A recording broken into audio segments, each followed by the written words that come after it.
अस्सलाम वालेकुम दोस्तों। आज हम लोग बात करने वाले हैं कि मुंबई और महाराष्ट्र में कुछ नाबालिग लड़कियों का लापता होने का सच, सिस्टम, परिवार और समाधान क्या रहेगा। ओके, तो अब चलते शुरुआत करते। मुंबई और महाराष्ट्र जैसे डेवलप स्टेट्स में भी हर साल माइनर लड़कियां लापता हो जाती है। कुछ मिल जाती है, कुछ केसेस सालों साल चलते रहते हैं और कुछ बस नंबर बनकर रह जाते हैं। ओके, तो ये सिर्फ क्राइम का इशू नहीं है, क्राइम तो है ही, साथ में सिस्टम, फैमिली, स्कूल और सोसाइटी सबका कलेक्टिव फेलियर हो सकता है। आज बात करते हैं हम लोग इन्वेस्टिगेशन का रोड मैप क्या रहना चाहिए, पेरेंट्स की जिम्मेदारी क्या रहना चाहिए और एजुकेशनल इंस्टीट्यूट का रोल क्या होना चाहिए और स्टूडेंट्स का स्टेप्स क्या रहना चाहिए। तो चलो पहले पार्ट की बात करते हैं, इन्वेस्टिगेशन रोड मैप। तो सिस्टम क्या करे। पहले 24 घंटे किसी भी क्राइम के लिए बहुत क्रूशियल होते हैं, इंपॉर्टेंट होते हैं, क्रिटिकल होते हैं। तो मिसिंग माइनर का केस नॉर्मल मिसिंग नहीं, पॉसिबल क्राइम माना जाता है।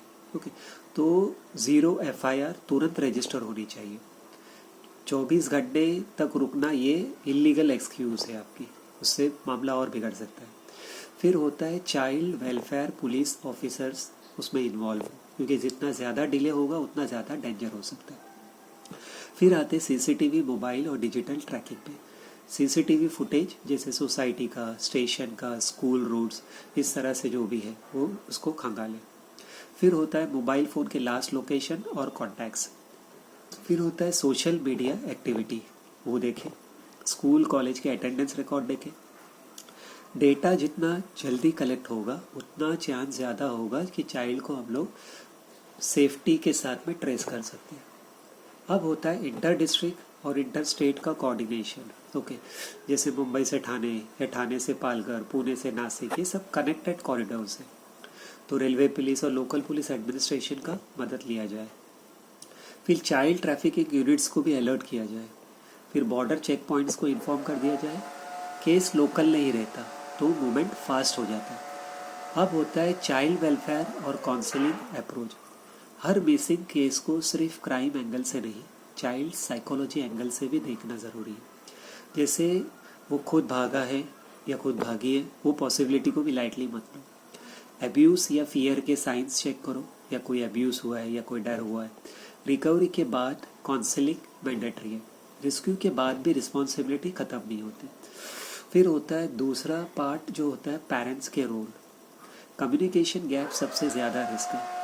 ज़्यादा केसेस में लड़कियां भागती नहीं, सिचुएशन से भागने पर मजबूर होती है, जैसे डर का माहौल, ओवर कंट्रोल, कोई इमोशनल स्पेस नहीं। Parent child trust first safety layer होता है। फिर होता है ऑनलाइन अवेयरनेस, बहुत ज़रूरी है। पेरेंट्स को पता होना चाहिए कि बच्ची का ऑनलाइन सर्कल कौन सा है, क्या कोई अननोन एडल्ट या कोई ऐसा उनको ग्रूमिंग कर रहा है, बहका रहा है, ऐसी सारी चीज़ें। क्या एक्सेसिव सीक्रेसी है, यानी उसने अपने आप को सीक्रेट रखा हुआ है। तो मॉनिटरिंग का मतलब सिर्फ जासूसी नहीं, उसकी सेफ्टी के लिए भी होता है। फिर होता है इमीडिएट एक्शन क्या लेना है। शर्म या डर नहीं होनी चाहिए। पहले पुलिस जाने में डिले मत करो, लोग क्या कहेंगे मत सोचो, उनकी सेफ्टी ज़रूरी है। FIR में प्रेशर एक्सेप्ट मत करो, आपकी स्पीड आपकी बेटी की सेफ्टी हो सकती है। फिर होते हैं तीसरे हिस्से पे आते हैं हम लोग, वो है स्कूल और कॉलेजेस की जिम्मेदारी। अटेंडेंस और बिहेवियर ट्रैकिंग होना चाहिए, जैसे क्यों अचानक में एब्सेंट हो रहा है, बिहेवियर चेंज क्यों हो गया, अकेले अकेले रहने लग गए या कोई एंजाइटी है। ओके, इसकी कुछ निशानी। तो टीचर सिर्फ सिलेबस के लिए नहीं होने चाहिए, वो अर्ली वार्निंग सिस्टम भी होते हैं। ओके, अब चाइल्ड प्रोटेक्शन पॉलिसी और इम्प्लीमेंटेशन, जितने भी पॉश अवेयरनेस सेशन है वो रखो। इंटरनल कंप्लेंट्स मैकेनिज्म रखो, फीमेल काउंसिलर रखो। पॉलिसी फाइल में नहीं, प्रैक्टिस में दिखनी चाहिए। फिर होता है पुलिस स्कूल का कोऑर्डिनेशन, लोकल पुलिस के साथ में रेगुलर वर्कशॉप रखें, इमरजेंसी कॉन्टैक्ट प्रोटोकॉल्स बराबर मेंटेन रखें और पेरेंट, स्कूल और पुलिस के बीच में पुल बना के रखें ताकि वो एक दूसरे को कॉन्टैक्ट करें। तो एजुकेशन सिर्फ डिग्री नहीं रहेगी, सेफ्टी कल्चर भी रहेगा। अब स्टूडेंट्स के लिए प्रिकॉशनरी मेजर क्या है। हमेशा अपने इंस्टिंक्ट अपने गर्ल्स पे ये करो, कोई भी चीज़ अनकंफर्टेबल लगी चाहे ऑनलाइन या ऑफलाइन, इग्नोर मत करो। गट फीलिंग पहला खतरे की घंटी होती है। फिर ऑनलाइन सेफ्टी रियल सेफ्टी होती है। कोई भी अननोन फ्रेंड से रिक्वेस्ट अवॉइड करो। पर्सनल फ़ोटो शेयर मत करो, लोकेशन लाइव रखना ज़रूरी नहीं।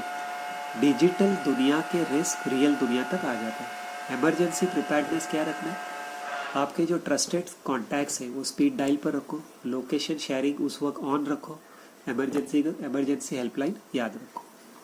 तो ये सिर्फ सिस्टम का काम नहीं, माइनर गर्ल का इश्यू सिर्फ पुलिस और गवर्नमेंट का काम तो है, इसके साथ में रिस्पॉन्सिबिलिटी है पेरेंट्स की, स्कूल की, सोसाइटी की और हम सब की। क्योंकि जब एक लड़की गायब होती है सिर्फ एक घर नहीं, पूरा सिस्टम फेल होता है। सेफ्टी सिर्फ रिएक्शन नहीं, प्रिवेंशन से शुरू होती है। ओके, अगर आप पेरेंट्स हैं तो बात करिए, टीचर है तो देखिए सुनिए, स्टूडेंट है तो सावधान रहिए और इस वीडियो को शेयर कीजिए, अवेयरनेस फैलाइए, क्योंकि एक बच्चे का सेफ रहना हम सबकी जिम्मेदारी है।